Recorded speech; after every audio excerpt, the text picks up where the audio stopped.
আজকে জঙ্গিপুর লোকসভায় জনাব শাহজাহান সাহেবের সমর্থনে জনসভা আছে।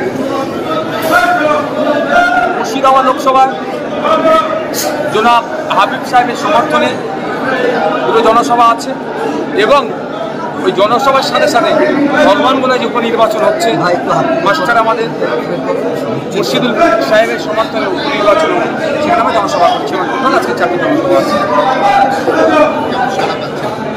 অভূতপূর্বভাবে মানুষ এগিয়ে আসছে। আপনারা দেখছেন এই প্রচণ্ড রৌদ্রতেও মানুষ কিন্তু বাইরে দাঁড়িয়ে প্রোগ্রাম শুনতে চেয়েছিল। এত ক্রাউড, আমরা যে জায়গাটার ব্যবস্থা করেছিলাম শেডের করেছিলাম দ্বিতীয় অল্টারনেটিভ, সেখানেও কিন্তু আমরা জায়গা দিতে পারলাম না। মানুষ বিকল্প চাইছে। মুর্শিদাবাদ সহ সারা রাজ্যের মানুষকে শুধু ভোট চুরি হয়েছে, আর কিছু না। তারপরে বিজেপির ভয় দেখিয়ে ভোট নেওয়া হচ্ছে, কাউকে সিএ এনআরসি ভয় দেখিয়ে ভোট নেওয়া হচ্ছে, এক কথার ভয় দেখিয়ে ভোট নেওয়া হচ্ছে। সময় এসেছে, মানুষ বুঝতে পারছে, অল্টারনেটিভ চাইছে, বিকল্প চাইছে।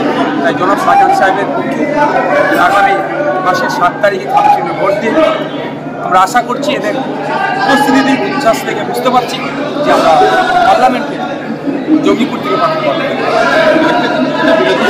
বলা হচ্ছে যে তৃণমূলের ক্ষতি করতে বা শাসনের ক্ষতি করতে আসে। তৃণমূলের কাছে কোনো অপশান নাই মানুষের কাছে এসে ভোট চাওয়া, কোনো অপশান নাই, শুধুমাত্র বিজেপির ভয় দেখানো ছাড়া। গঙ্গা ভাঙন বছরের পর বছর হয়ে যাচ্ছে, গঙ্গা ভাঙনের জন্য কোনো প্রকল্প আনতে পারল না। যখন প্রশ্ন করা হচ্ছে বিজেপি চলে আসবে, যারা প্রশ্ন করছে তারা নাকি বিজেপির দালাল। পরিযায়ী শ্রমিকদের স্থায়ী সমস্যা সমাধানের জন্য কোনো কিছু দেখতে পেলাম না। যারা প্রশ্ন করছে তারা যখন মধ্যে বিজেপি চলে আসবে, আর যারা প্রশ্ন তুলছে তারা নাকি বিজেপির দালাল হয়ে যাচ্ছে। জঙ্গিপুরের মানুষ, মুর্শিদাবাদের মানুষ, সারা রাজ্যের মানুষ বুঝতে পেরে গিয়েছে যে দিনের শেষে বিজেপির তারা সহযোগিতা করছে। তৃণমূল তো বিজেপিকে এই রাজ্যে রাখছে প্রধান দল হিসাবে, বিজেপির ভয় দেখে ভোটটা যাতে দেওয়া যায়। এবারে ওই বাইনারি কাজ করবে না, ওদের এই মিথ্যা যে প্রোপাগান্ডা চালাচ্ছে বাংলার মানুষ এই প্রোপাগান্ডাকে ধ্বংস করবে, ভোটের মাধ্যমে ভেঙে আইএসএফের পক্ষে আসবে। আশা করছি যে লোক দেখছেন এর থেকে বেশি সাইলেন্ট ভোটার আমাদের আছে, রেজাল্টের আমাদের পক্ষে আছে।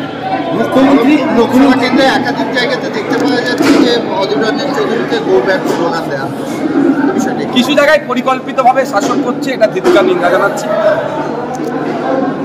গণতন্ত্রে যে যার রাইট আছে যে কোনো জায়গায় মুভমেন্ট করতে পারে, ফ্রিডম অফ মুভমেন্ট, সেটাকে যেভাবে আটকানো হচ্ছে এটা মেনে নেওয়া যায় না। দ্বিতীয় হচ্ছে অধীরবাবু একজন সিনিয়র লিডার, তিনি যেভাবে মেজাজ হারাচ্ছেন আমাদের মতো হালকা বয়সী নেতাদের তিনি পরিচালিত দেখাচ্ছে। অধীরবাবু মেজাজ হারাচ্ছে বলেই তো অধীরবাবুকে এটা করা আরও বেশি হচ্ছে। অধীরবাবু মানুষের প্রতি আর ভরসা রাখতে পারছেন না, কীভাবেই মানুষ তাকে ভরসা করবে। 25 বারের এমপি একটা এইমস নিয়ে আসতে পারলো না, মুর্শিদাবাদে সেন্ট্রাল ফুল ফ্লেজের একটা ইউনিভার্সিটি আনতে পারলো না, তারাপুরের বিড়ি শ্রমিকদের জন্য সেন্ট্রাল ফান্ডের যে হসপিটালটাকে সেটাকে তিনি ওই হসপিটালে স্বাস্থ্যের পরিকাঠামো ঠিক করতে পারলো না, হসপিটালে স্বাস্থ্যের পরিকাঠামো ধ্বংস করে দিয়েছে। অধীরবাবু আমার মনে হয় হারের আতঙ্কে ওই জন্য ভিজা হারিয়ে ফেলছে, তখন তাকে চর্চা এগিয়ে যাচ্ছে।